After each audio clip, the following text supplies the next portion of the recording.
Okay, so now we will have a virtual visit of the Siemens LV switchgear lab. So as you can see, this is the Siemens LV switchgear lab, that is the low voltage switchgear lab. So various components and equipments related to the low voltage application of switchgear are present in this lab.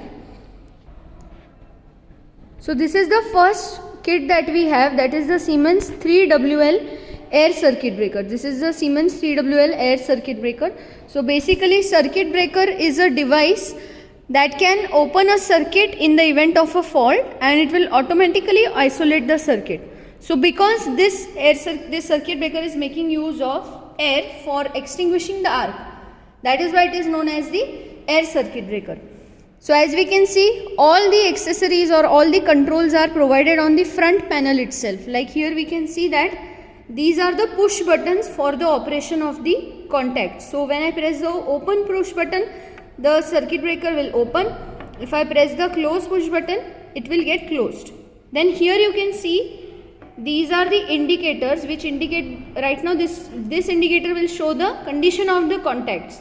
So right now the circuit breaker is open, that is why this is showing us open. This is showing us ready, that means whether the circuit breaker is ready to perform open and close operation or not. This particular indicator shows the condition of the spring. So here it is indicating charged, that means the spring is charged. We also have this manual lever over here so as to charge the spring manually in case of some adverse condition. Then here we have the ETU, that is the electronic trip unit. So on this electronic trip unit we have a LED display where all the values will get displayed related to the fault, and here we have various settings related to the fault. So different types of faults are there, like here L is shown, that means long time fault. This is S, that is short time fault. I means instantaneous fault. N means neutral fault, and here we have G, that means ground fault. So these adjusting screws are provided to adjust the values at which this particular breaker will operate. So this is a 630 ampere breaker. So its rated current is around 630 ampere. Now we will see the open and close operation on this particular breaker. So since now the contact condition is showing as open, we will close it. Now the contacts are closed, we will open it. Now as we can see that the spring has got discharged. So for next opening and closing operation, we have to charge this breaker manually. Okay, so we will move this manual lever in the downward direction almost 9 times. So once we move it in the downward direction, the spring is getting charged. So basically a spring is provided inside. So now we can see that the spring has got charged. Again we can perform the open and close operation. Right now the breaker is open. We have closed it. Now we have opened it. So this way this breaker can be, you can say charged, the spring can be charged and open and close operation can be performed on the breaker. Okay, so in case of manual charging of the lever, we saw that too much of manual effort is required. So for that purpose, this circuit breaker is provided with an embedded motor inside it. So now I will switch on this connection switch.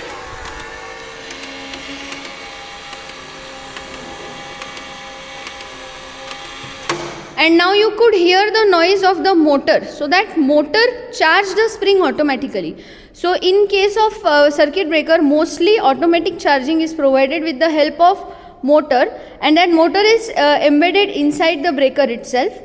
That motor is generally universal motor. So now you saw as soon as the spring got discharged, the motor had started. Now again we will perform the opening and closing operation. Right now the breaker is open, we will close it. See, as soon as the spring got discharged, the motor started rotating and it starts to recoil the spring. So for one charging and discharging operation, we can operate the breaker one time. Now we will understand how you can rack this breaker out of this chassis. Now if you see, this breaker is fixed inside this chassis that is provided over here, or this frame that is provided over here. So now if I want to perform any maintenance operation, I cannot access the inside parts of this breaker. For that purpose, we have to rake it out of this chassis. For that, initially you have to check that the contact should be open and the spring should be discharged. Only then this breaker will come out. For that, this latch is provided, and to rake this out, we have this raking handle. So now we will manually pull out this raking handle and remove this raking handle. Now I push this latch up and this raking handle comes out. Now we will rotate this raking handle, and you can see that the breaker is now coming out. It is coming out of the chassis. Okay. So when it comes out of the chassis, here we see that 3 modes are provided: connect, test and disconnect mode. In the connect mode, this breaker is completely inside the chassis. In the test mode, it is partially out of the chassis, so we can still perform the open and close operation. And in disconnect mode, the breaker will come out completely out of this chassis. So when we rotate the handle in the anti-clockwise direction, we can see that the breaker is coming out of this particular chassis. So now we can see that the breaker has completely come out of the chassis and it is now in the disconnect mode. So if at all I want to perform any maintenance operation on this breaker, I can open this front panel and the maintenance can be done easily. Now we will see that how we can perform the raking in operation. So for raking in operation, the breaker is rotated in the clockwise direction. So now you can see that the breaker is going inside the chassis. Now while it is moving inside the chassis, you will be able to see that the contacts will get connected from the terminals provided behind. If you see here, at the back side we have these terminals provided, and inside the breaker you will be able to see there are these terminals provided. So when I am raking in, these window shutters will open, which you will be able to observe now.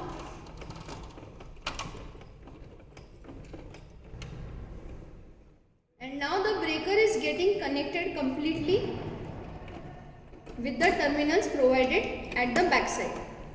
So now in the front side, in order to insert this crank handle inside this particular you can say connection, we'll have to push this lever and this raking handle is pushed inside. So this was regarding the 3WL air circuit breaker. We have seen the raking in and raking out process of the breaker. Here instructions are given for the raking in and raking out process of the breaker, all detailed instructions, and here these are the ratings of this particular breaker that are mentioned on this particular side of the panel. Now similar to the 3WL air circuit breaker, we have another module, that is the 3WT air circuit breaker. It's almost similar to that of the 3WL, just a bit of the ratings are different. Here you can see that the ratings of this 3WT air circuit breaker are mentioned. So here also we have the provision of this manual lever to charge this breaker. Contact condition, O is indicating that contact condition is open, spring is charged, and whether it is ready to operate or not.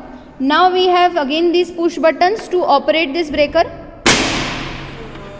As soon as the breaker operated, the motor has started again and we have attained the charging of the spring. So this is the opening and closing operation for the 3WT air circuit breaker. And here also we have the provision of raking out, but for that particular thing we require a separate equipment which is provided with this kit. With the help of that spindle we will pull this breaker out of the chassis, but for as compared to 3WL air circuit breaker, we have seen that the raking handle is embedded within the breaker itself. So this was our 3WL air circuit breaker, and this is the 3WT circuit breaker.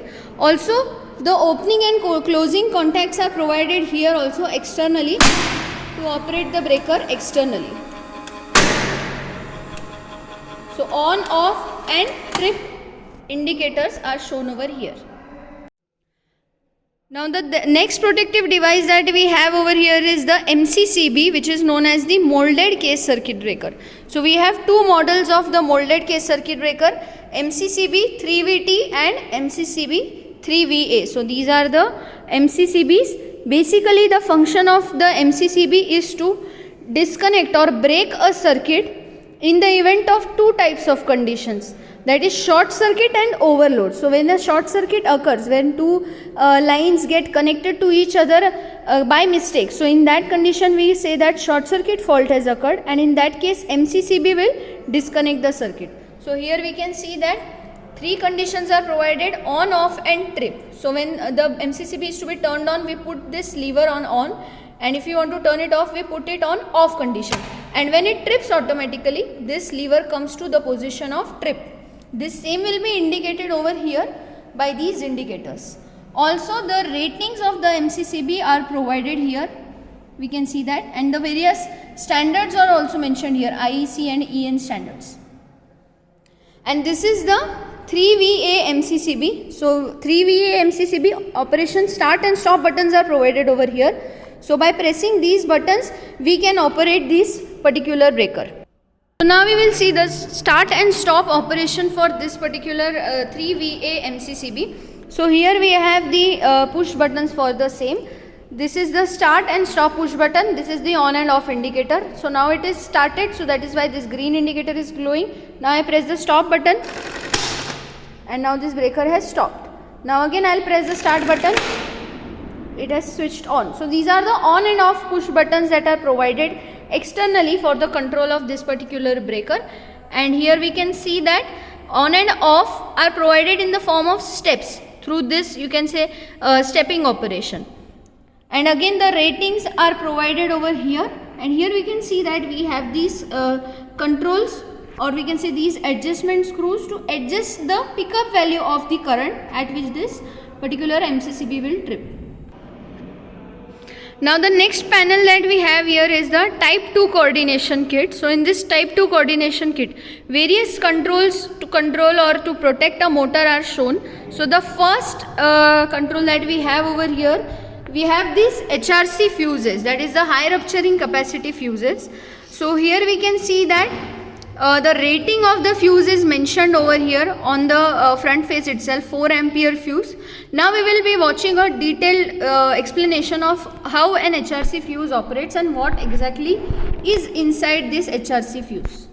Now here you can see the different components of the HRC fuse. The fusing element, which is made up of silver, is placed inside the heat resistant ceramic housing, generally made up of porcelain, and this ceramic body is completely filled with compressed quartz sand.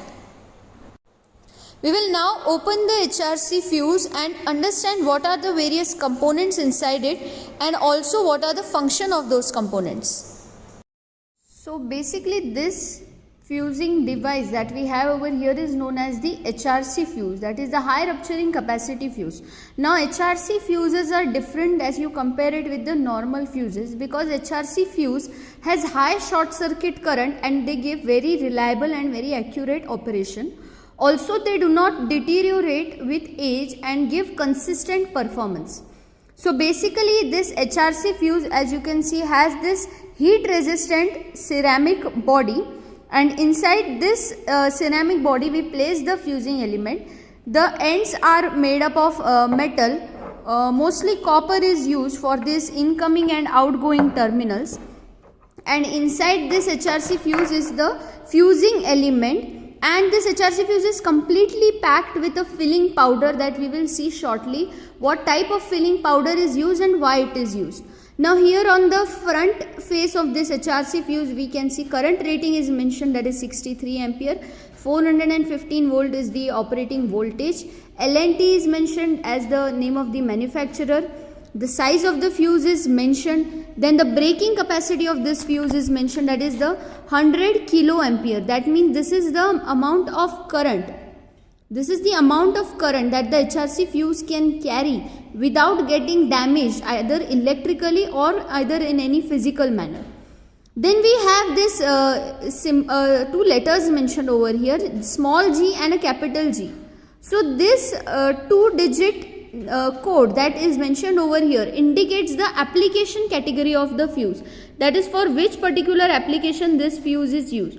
So for example, because here G is written, if in place of G A was written, then the fuse is used only for short circuit protection. So an associated device must be provided the overload protection. But here since G is written, so this means that this HRC fuse is intended to operate even with currents as low as those that can cause it to blow in 1 hour. So these are generally considered as the general purpose fuses for the protection of wires. So the second symbol that is shown over here, that is capital G, this indicates what type of equipment or system this fuse will be used for protection. So since capital G is mentioned, it means it is a general purpose fuse which is used for the protection of wires and cables. If capital M was written, it means it is used for protection of motors. Then if capital D is written, it means it is a time delay type fuse. PV is written for fuses which are used in the solar PV arrays. Then TR is written for the fuses which are used for protection of transformer. And R or S is used for the fuses which are used for the protection of rectifier. So likewise, this 2-digit code over here tells us what is the application category of this particular HRC fuse. Also we can see that the manufacturer is mentioned over here, made in India, and the IEC standard by which this fuse complies is also mentioned on the front face of this fuse. Now we shall open the HRC fuse and try to see what are the various components inside the HRC fuse. So basically now we have opened this HRC fuse and we are trying to see what are the various components that are present inside this HRC fuse. So when you empty this container which is carrying this entire fuse element, you see that there is this sand present inside this particular HRC fuse. So this particular powdery substance, then we can see this is the quartz sand, and you carefully observe the grain size of this particular quartz sand, because this is a very important part which is present inside this HRC fuse. So the function of this quartz sand to be present inside this HRC fuse is to quench the arc when the fuse element melts. Now you see this is the fuse element which was present inside the HRC fuse. So basically this fusing element is made up of silver and it was placed inside this ceramic body of the HRC fuse, and this fusing element has a typical structure. Now you see this is not like a normal fuse. This HRC fuse is a high rupturing capacity fuse, so the fusing element of this particular HRC fuse is also very different and typical. You can see these holes are punctured on these fusing element. So the purpose of these holes is to concentrate the heat on these ends. So if you see, if the HRC fuse is carrying very high amount of current, the capacity of current or the capacity of heat at these ends, at these points, will become so much more that the fusing element will start to melt. So basically the fusing element of HRC fuse is also very different when you compare it with the normal types of fuses.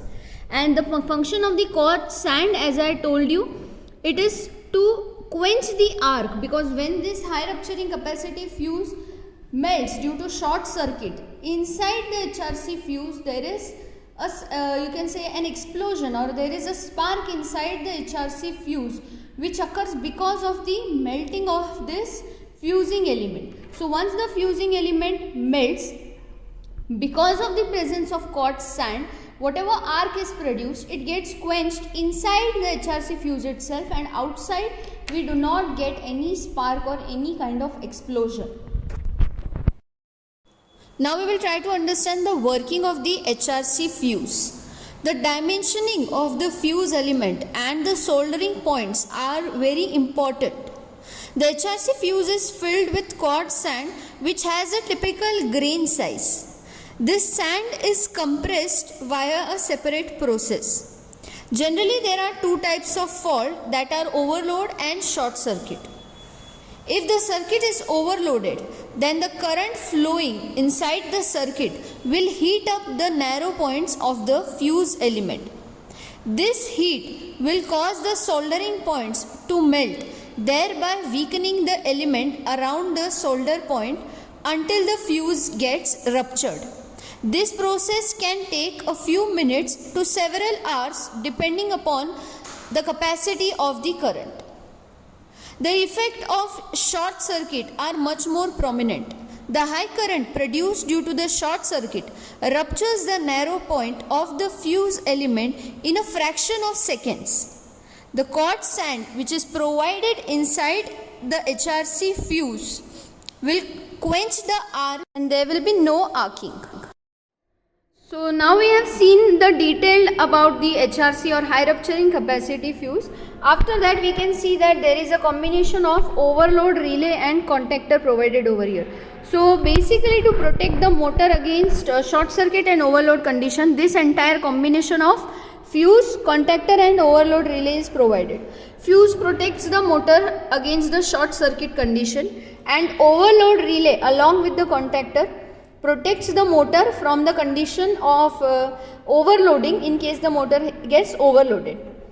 Then here we have a special type of circuit breaker which is the MPCB, that is the motor protection circuit breaker. So this is the motor protection circuit breaker which is specially designed and used only for the protection of motors. So it performs the operation of both overload relay as well as fuse. So overload and short circuit protection is provided by this motor protection circuit breaker. Then here we have this combination of motor protection circuit breaker with a soft starter. So basically starter is a type of equipment which is used for starting the motor, because in many cases the motor requires a high amount of starting current in the beginning. So to safely provide that starting, soft starters are used. So in applications where the motor is going to start and stop very frequently, soft starter are used. So for example, in elevators and lifts, we make use of this soft starter and motor protection circuit breaker to protect the motor from faults.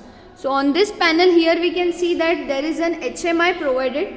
So this HMI is the human machine interface. So if we want to input any values to this particular panel, it can be done through this HMI, and various values can be indicated by the HMI or by this panel on this display. So this is basically the HMI which is touch operated, but it does not operate with finger touch. It requires the stylus pen for its operation. So this is the type 2 coordination kit.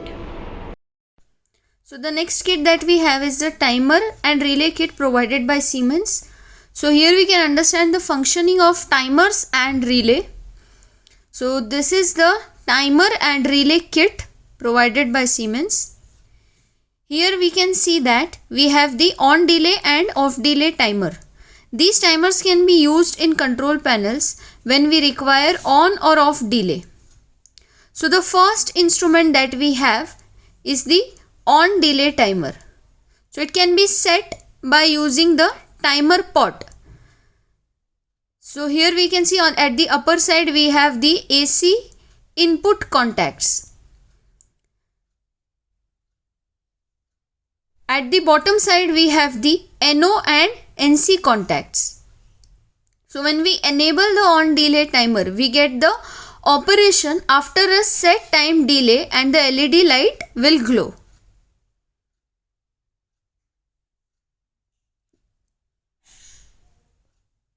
Now the second instrument is the off delay timer. Similar to the on delay timer, this timer can be set by using the time setting pot that is provided. And when we enable this timer, the operation stops after a set time delay.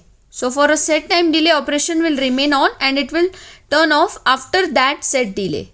The next instrument is the star delta timer, which is used for starting the motors. So using this for the induction motor, we can provide this star connection in the starting and later it will get converted into the delta connection. So these are the timers that we have.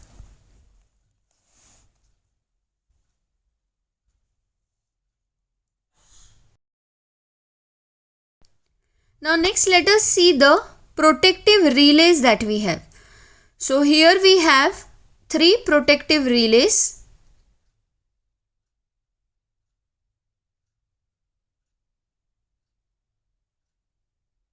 Now the first device that we can see over here is the voltage monitoring relay. The second one is the temperature monitoring relay. And the third one is the current monitoring relay. So all these devices are used for protection in case the voltage, temperature or current exceeds a preset limit. So in that case, the relay trips and protect the system from the voltage or current fluctuation.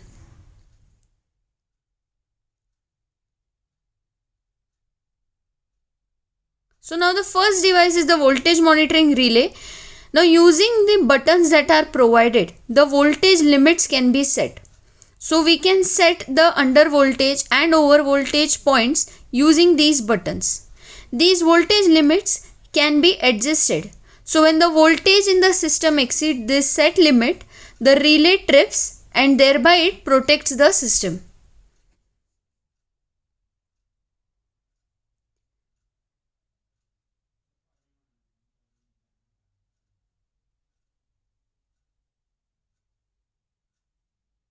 Now the next device is the temperature monitoring relay, which is having an internally embedded thermistor.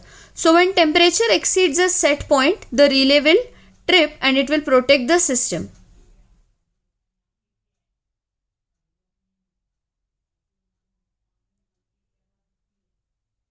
Lastly, we have the current monitoring relay.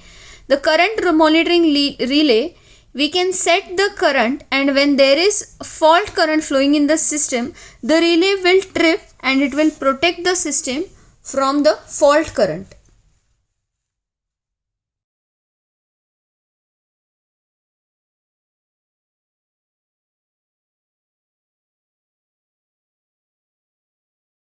Now we will be seeing the practical demonstration on this kit. The first one is the on delay. So when we push the start button, the timer will allow the supply to turn on only after a set delay, which is seen by the indicator lamp. The second one is the off delay. So for the off delay, when we press the push button, the output will remain on for a certain time delay and will turn off only after that delay. So that is shown by the indicator lamp.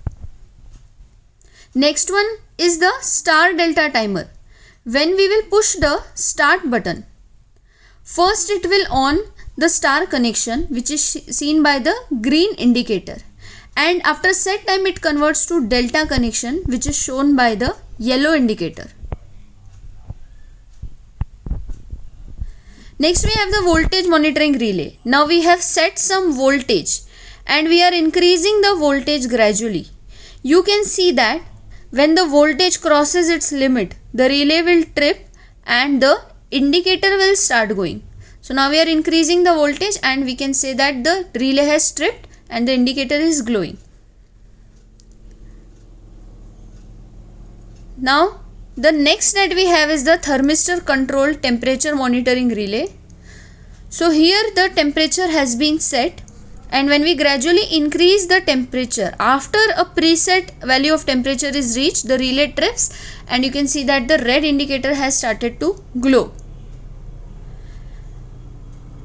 Now the last one is the current monitoring relay. Even we have set some current in that, and when we are increasing the current gradually, after a particular point the relay trips and the current has stopped flowing, so we can see that the indicator stopped glowing.